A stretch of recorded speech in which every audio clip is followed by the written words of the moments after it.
Okay, so you talked about on the first lesson trying to kind of shock your students into recognizing the misdeeds of their ways. How does that reaction normally play out? I imagine a lot of students are shocked, and I imagine a lot of students are not very thrilled about the prospect of having to totally change their approach to English. Yes, indeed. I've had a couple of people shed a few tears actually, just get overwhelmed with, I suppose, regret over wasted time and wasted money. Um, I've had people get really enthusiastic because they realize, okay, there is another way and I can get results. So the whole spectrum. Once that shock is done and they agree to join the class, well, then we start the hard work. And it's breaking down all the techniques. For them, they need to understand. Basically, the way I tell them is right now they have a Japanese mouth, Yeah. meaning they're using Japanese speaking habits to speak in English. Hmm. And sometimes that works out okay, and sometimes that doesn't work out okay. Yeah. So we have to break down those bad habits and build up new English speaking habits. And we do that by training the mouth, physically understanding the techniques, the position of the tongue, the opening of the mouth, the use of the lips. And then we just reinforce that with constant correction through speaking activities. Yeah. How does that look like in the beginning? Is that like really training hard with like minimal pairs or things like that? Well, I have a dictation activity I use that isolates and focuses on individual sounds. It's a very quick activity, well, in the beginning it's not quick because there's a lot of struggle, there's a lot of explanation, there's a lot of support, but it goes from being the most despised and challenging activity to the easiest eventually. So what could take up to 30 minutes eventually ends up taking 5 minutes. Right. And that's just time and repetition. Then there's, I use some of the well-used tools that most teachers use, things like tongue twisters, Hmm. conversation. But then we also do sentences. If I want to focus on a particular tense and grammar, let's say some students, they don't quite get how to use the present tense, then Yeah. we'll just drill making present tense sentences, basic ones. And in the course of that, they'll make some pronunciation mistakes. And at every turn, I'll correct that mistake. Right. Yeah.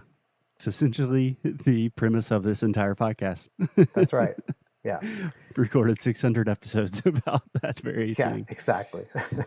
Exactly. And the hilarious thing is, this is why there's a huge difference between learning something and just understanding something. I will literally teach someone how to do the TH sound, for example. And I'm not joking. 5 seconds later, it'll be wrong Yeah. because they understand it. They understand what to do, how to make the sound, but they don't have the habit to automatically take over their speech. And that's why repetition is so important to build that habit, that muscle memory. Yeah. That's something I always try to drill in our students' heads. So if you imagine a normal native English speaker, like we have said the TH sound millions of times, quite literally.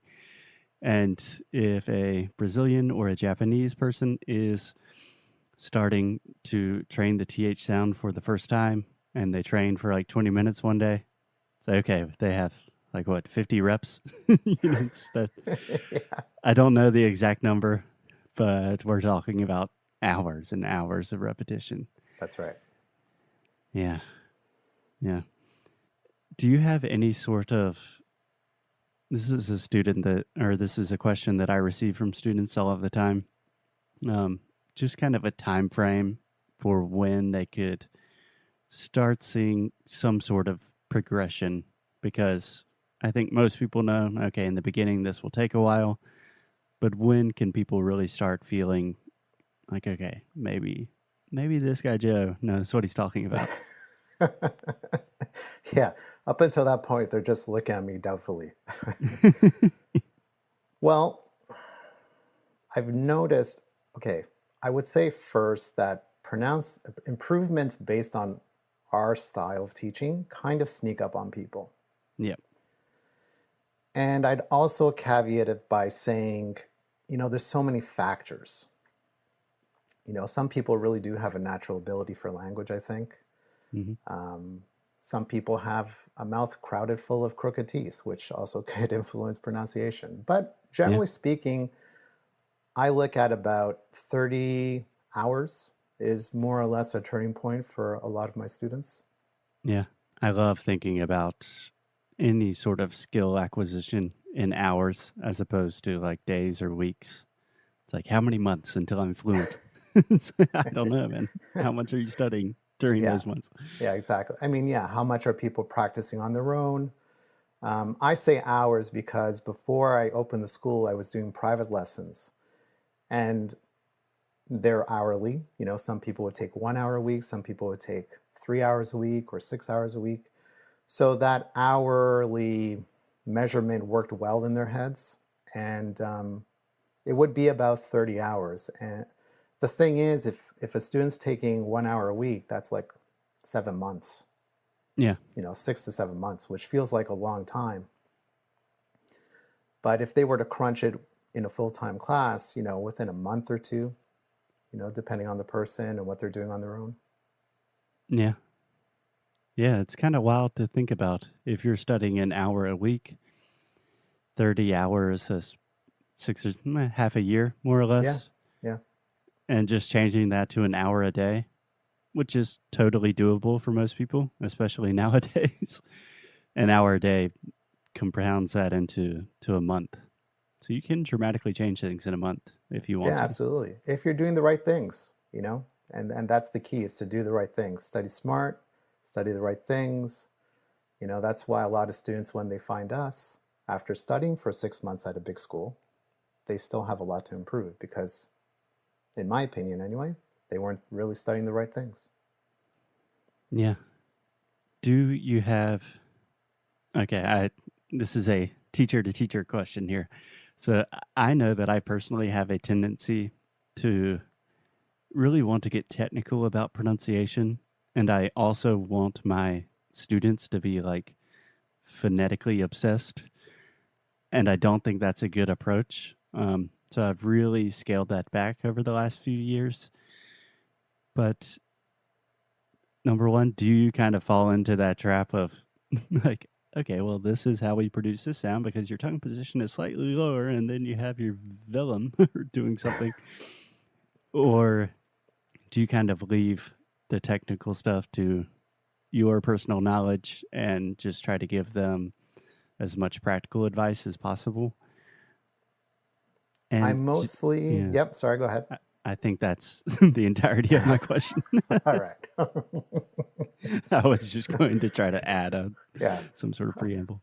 I think you got into a teacher habit because I do the same thing where sometimes I feel as if I have to ramble on a little longer to give my students some time to think. Totally. Totally. Yeah, I keep it as simple as possible. I don't get too technical. I don't want to get into too technical terms because I don't want to explain things that I don't need to explain. So I always try to dumb it down, or simplify it as much as possible. Also, depending on the sound, I have little tricks that I use to, for example, R sound, very difficult to teach for a number of reasons. One is I can't show the student what's happening inside my mouth. Yeah. Whereas with TH, they can see what I'm doing. Yeah. So I have to find, tricks or, techniques that I can put their mouth and tongue in the correct position and have them understand what's happening, let them be aware of that. And if I simplify it as much as possible, I find it gets absorbed easier. The only way sometimes that I get obsessed is I get a little too picky. Yeah, me too. Yeah.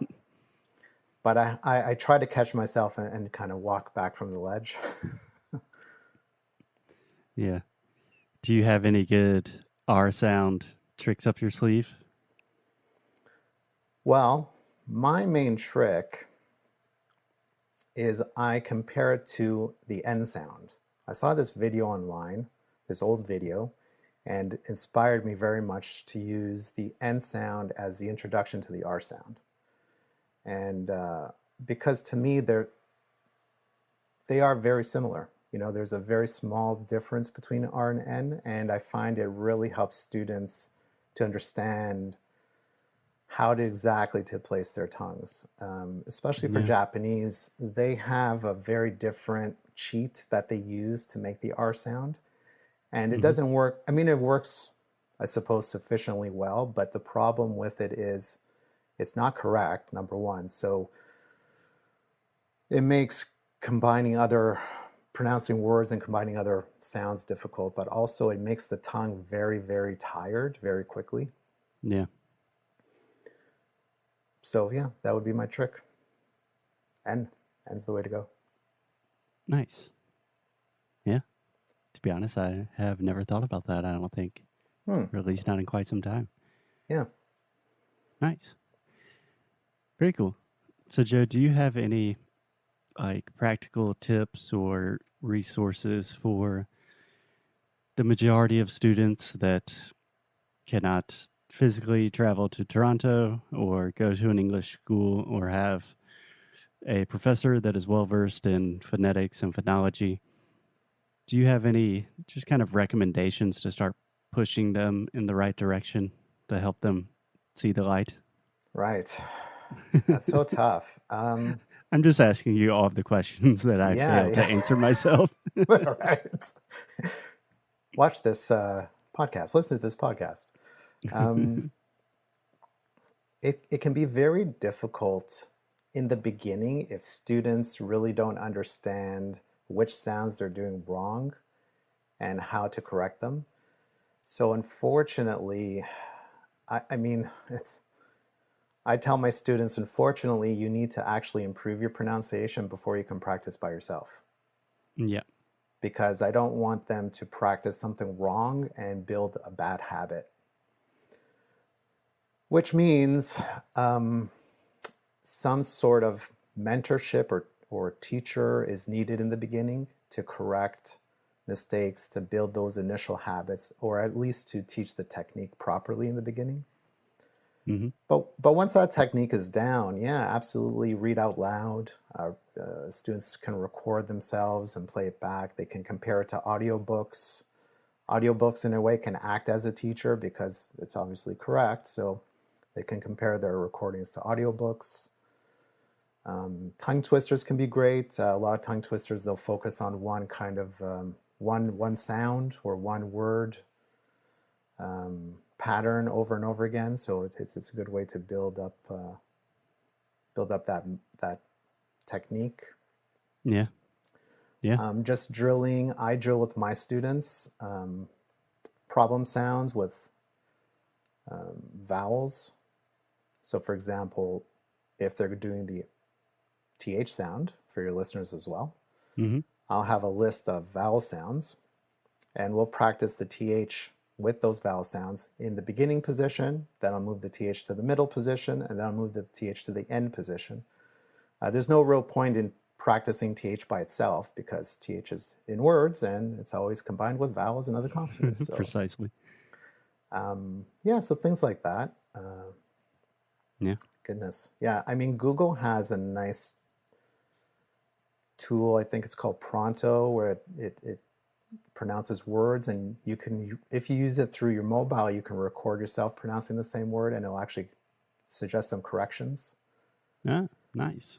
Yeah. So there's things that can be done. It's just hard in the beginning because if the pronunciation is inaccurate, it needs to be it needs to be corrected. That course needs to be corrected. Yeah. Yeah, I find that to be the most difficult step as well.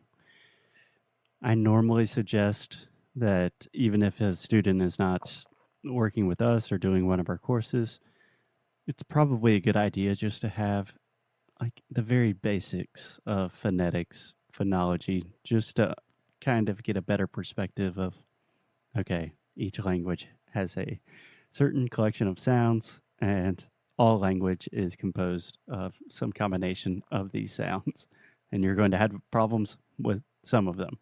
And if you can recognize that, then at least you can perhaps express that to a teacher, even if they are not a pronunciation pro. They can still tell you, okay, you are definitely having difficulties with this sound. That's not right.